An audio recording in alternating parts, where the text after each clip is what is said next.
நீங்கள் பார்த்து கொண்டிருப்பது கனடா தமிழாளி காட்சியின் ஊடாக தகவல் தளம்.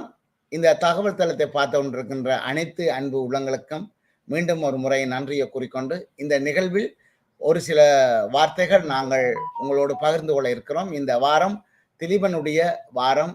தியாகி திலீபன், தமிழீழத்தினுடைய தியாக திலீபன்.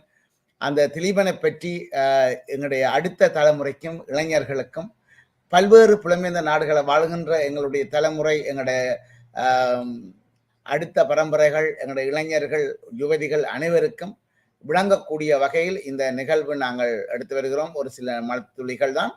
இந்த நிகழ்வை நடத்துவதற்கு இங்கே ஒட்டவாலிருந்து தர்மராஜன் ஐயா அவர்களும் அரசியல் விமர்சகர் இங்கே இருக்கின்றார். அதோட சாதனையாளர் எங்களுடைய புனிதவேல் அவர்களும் இருக்க. 2 பேரும் இங்கே உரையாடுவார்கள். இந்த ஊடகத்திலே அவர் தமிழ் மொழியில அல்ல, அவர்கள் ஆங்கிலத்தில் அவர் உரையாடுவார்கள். இதனுடைய நோக்கம் இந்த எங்களுடைய திலீபனை பற்றியும் எங்களுடைய இந்த திலீபனுடைய காலத்தில் நடந்த சம்பவங்களை பற்றியும் மீளவும் நாங்கள் ஒரு முறை பார்ப்பதற்காக, மீள் பார்வை செய்வதற்காக அவர்கள் வருகை தந்திருக்கிறார். அவர்களை அன்போடு வரவேற்றுக் கொண்டு நேரடியாகவே அவர்கள் இந்த களத்தில் உரையாட தொடங்கலாம் என்று கூறி விடைபெறுகிறேன். வாருங்கள் ஐயா. தேங்க்யூ. வணக்கம். Thank you. Vanakkam, thank you.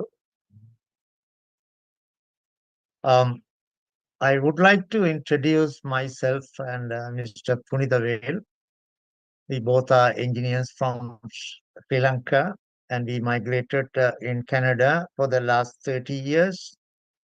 We just want to explain about what Mr. Thiliban did for the society in democratic way. And Mr. Punithavel knows most of the things. He's going to explain you all what happened to our Thiagi Thiliban during those days in 1983-87 during IPKF, Indian Peacekeeping Forces presence. He did a major role. Okay, Mr. Punithavel, can you explain something about what he did and where is he from and what purpose he did for the Tamil society from Elam? Thank you. Thank you very much. Today I am with a very heavy heart going to say and share with you some of the information. He's a sacrificial torch, Thiliban. His birth name was Parthiban, but his pen name or his nickname or whatever is called as Thiliban, and better known as Thiliban, and I will stick on to that. He was born in 29th November 1964. And as you know, in Sri Lanka, where I hail from, we start our career as a young boy. We always wanted to enter the university. And he did enter the university as a medical student. He should be at this stage a very well-to-do retired doctor in all normal standards. But a little around that time, one of the greatest libraries in all of Asia was set fire by the political interference. And there was so much of fighting happening. You all will be knowing in 1959, a Prime Minister of Sri Lanka passed a single-only bill. Then, realizing his folly, he took the trouble to make some amendments. Not willing to accept it, the Prime Minister was murdered at the temple trees by a monk. Why?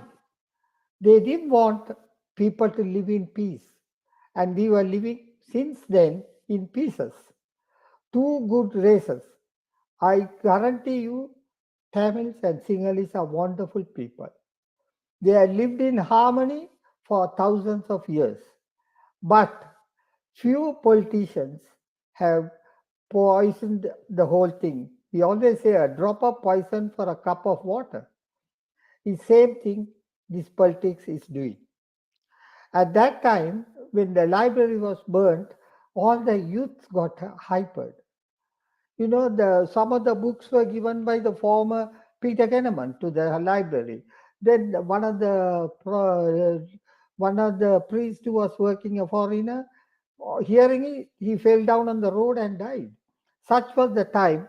The young boy who has a very bright future ahead, the youngest of the four siblings, who lost his mother very, very young as an infant, brought up by his Tamil teacher Rasaya, and he decided to join the movement.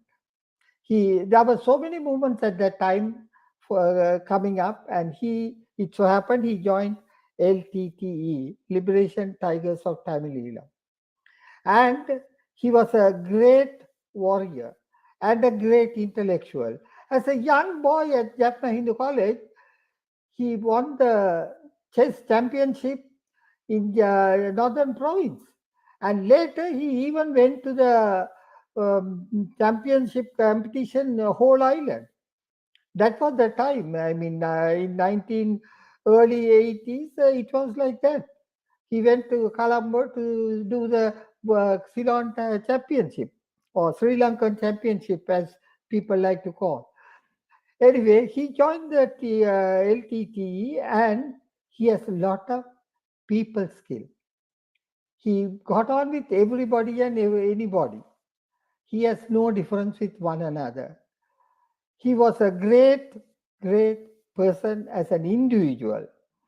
So, when the leader Prabharan was taken by helicopter to India for talks with Prime Minister Rajiv Gandhi prior to the Indo-Lanka Accord, T1 accompanied the leader. Later, Prabharan, together with Liban and others, were taken to New Delhi from Madras by the Indian Air Force plane. No other than the Indian Air Force took them there. And he went there, they had a lot of discussion. On the return from India, the leader of LTT, Prabharan, in 1987 was greatly impressed by Taliban's ability and dedication for peace, promoted him to the rank of lieutenant colonel, a rank always reserved only for district commanders in the LTT hierarchy. He also appointed Taliban in charge of the political officers in the northern east. Such was his leadership qualities and fairness towards all people. Whenever there Very was great, Mr. Punithavel. Very great to hear this gentleman. So, do you think that prior to this, is there any movements for talks and with the Sri Lankan government to come to the settlement? I mean, during after 1948 Independent Day, I believe there are some peaceful action took place. Can you elaborate some of the things what happened during that time, please? they were actually they were doing very well, but unfortunately the colonial masters always divide and rule. They set up A against B so that they can control A and B. That was the situation it was when in Ceylon got its independence. But I guarantee you, they were all good people. They were all nice people. But this divide and rule attitude infiltrated into the politics of Sri Lanka. All the leaders who came to power made use of difference in opinion so that they can control them. They can get whatever they want. They became rich, bloody rich, honestly.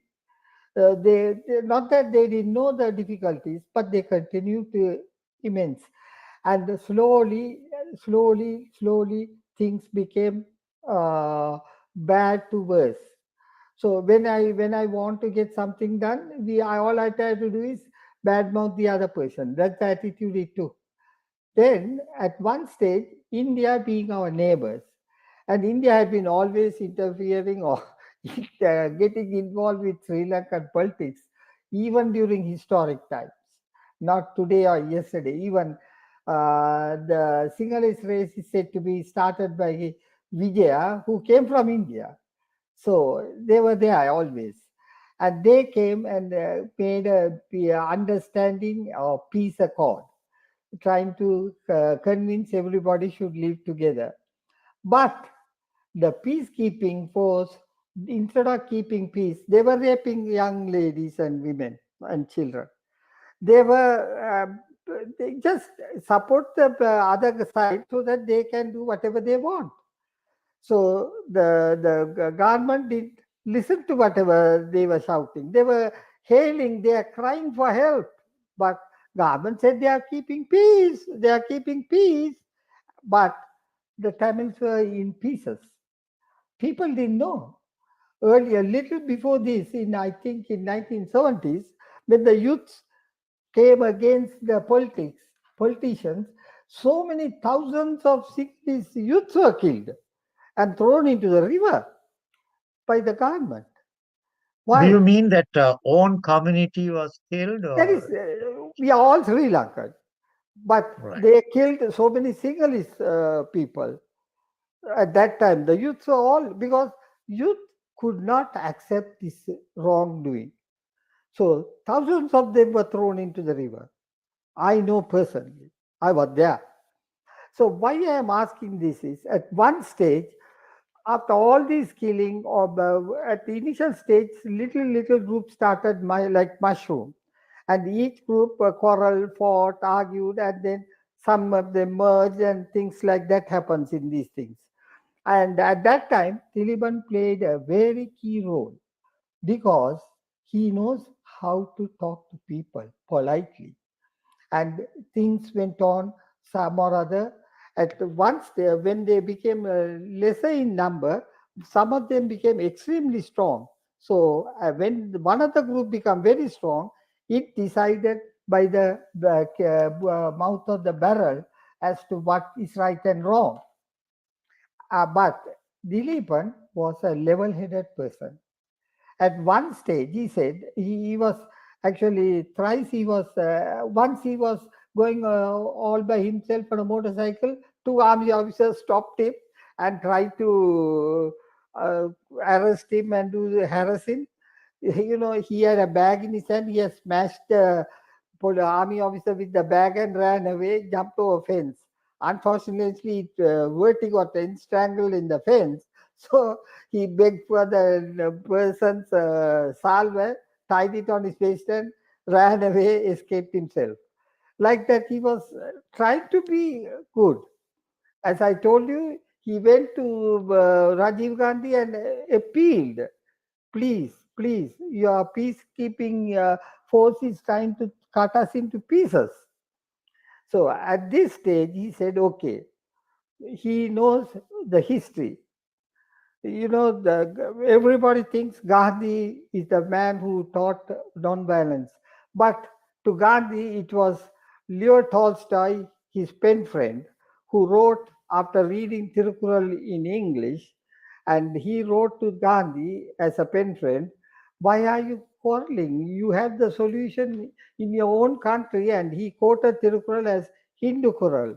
And on one of the couplets he quoted was, um, doing good turns put them to shame, thus chide the evil who do harm. So இன்னா செய்தாரை ஒழுத்தர் அவர் நான் நன்னேன் செய்து விடார்.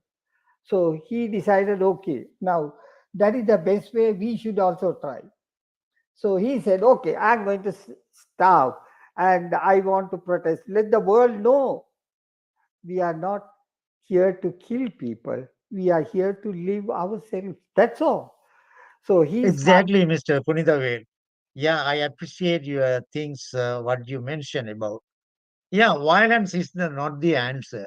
Even the Buddha, you know, the Buddha's policy, non-violence. yes, But these days, our government officials, mostly, they don't respect that. Do you think that's the reason we are still struggling in our island, beautiful island? Can you elaborate something as yeah. well? Because, yeah, go ahead, please. So in spite of the memorandum written of understanding, hostilities kept increasing in the northern Sri Lanka. On September 13th, 1987, the LTT made 5 basic appeals and handed it over to the Indian High Commission. They are: 1. Release all political prisoners under the Prevention of Terrorism Act and Emergency Regulation. 2. Cessation of Sinhalese colonization of the Tamil areas under the guise of rehabilitation. 3. Stop all rehabilitation activities until establishment of an interim administrative council.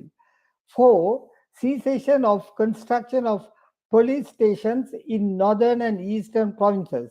And 5, last but not least, remove all military police forces stationed in civil establishment like schools, etc. Imagine Canada. If you see all the schools here, secondary schools and primary schools and nursery schools with police officers and army officers yarning and waiting, would you feel happy? Nobody will feel happy. So they said, okay, go back. Why? I'm not shooting. Nobody is shooting. Nobody is killing anybody. Why are you just escaping? They just, my niece or nephew is not studying. We'll put him as a police commander. This is what is happening. It became a place to get them jobs. So when these things happened, they had a nice few laws. I think it is in 1957 or 58, we passed no capital punishment.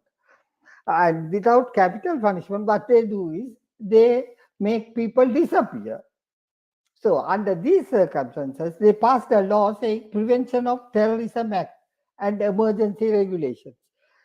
Under the terms of emergency regulation, they can come walk into my room, take me and go away. No, I don't need to give a warrant or a police court. No.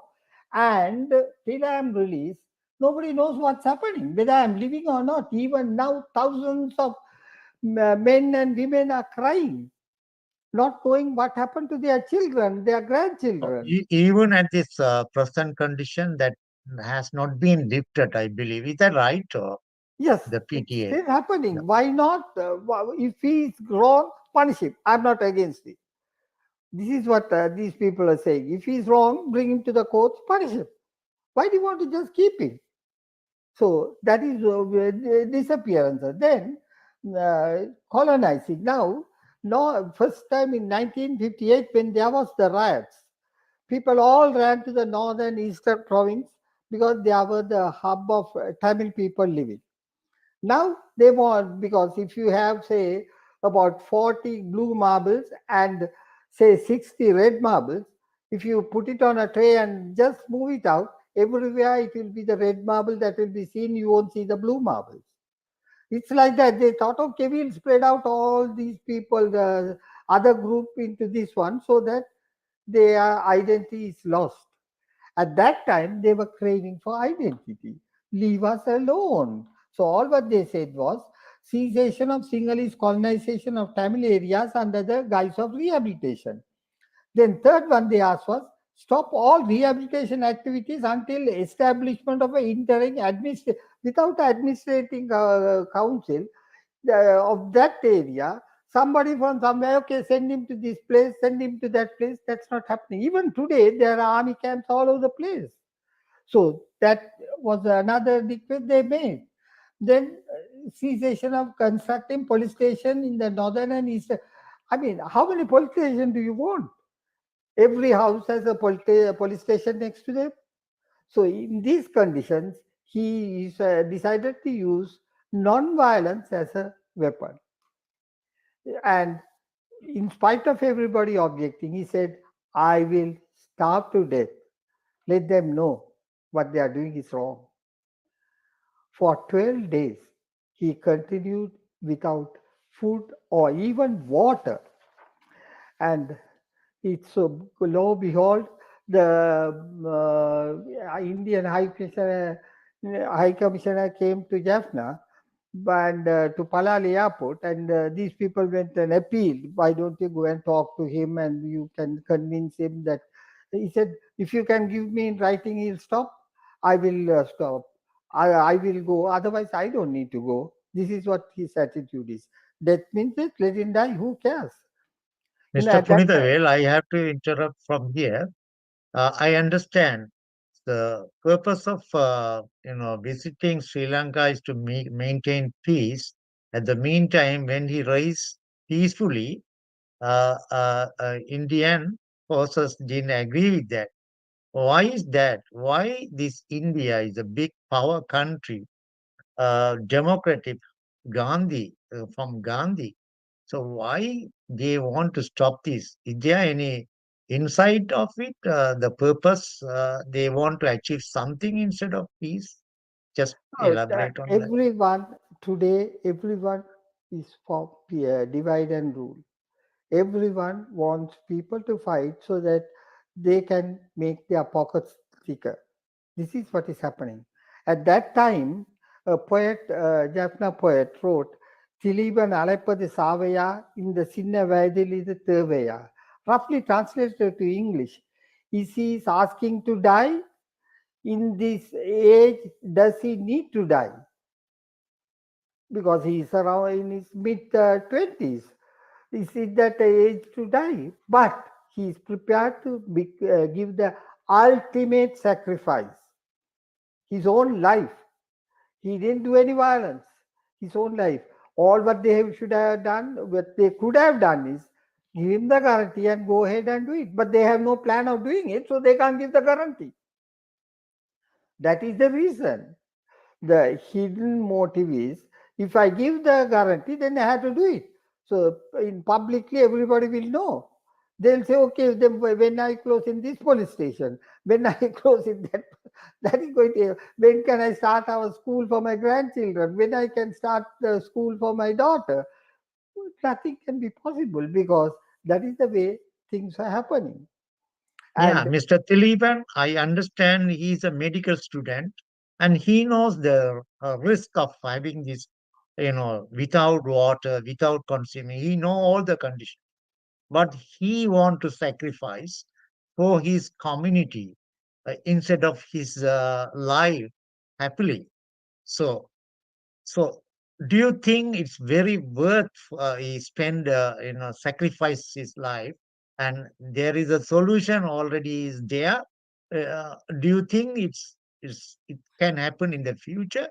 So what is the purpose of these communities suffering all the time? this is the world should open their eyes. World should ask, how many people are you having in the prison?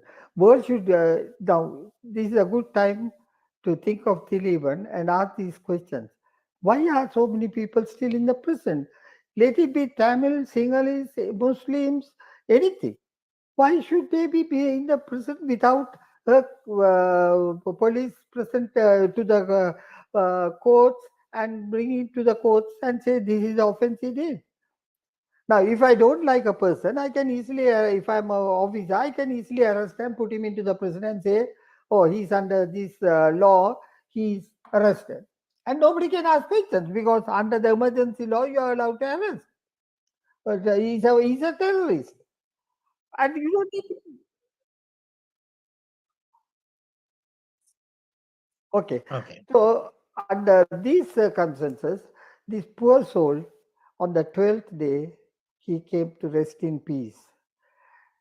Lest we not forget, let us hold his torch high, for Taliban, the sacrificial torch, should be held high so that the world will know what we went through.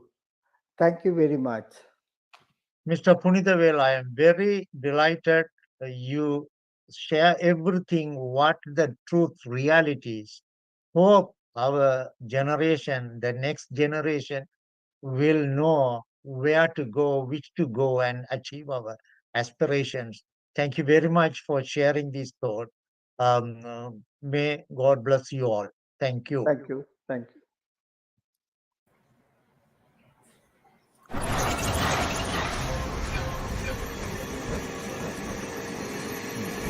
Thank you. Thank you.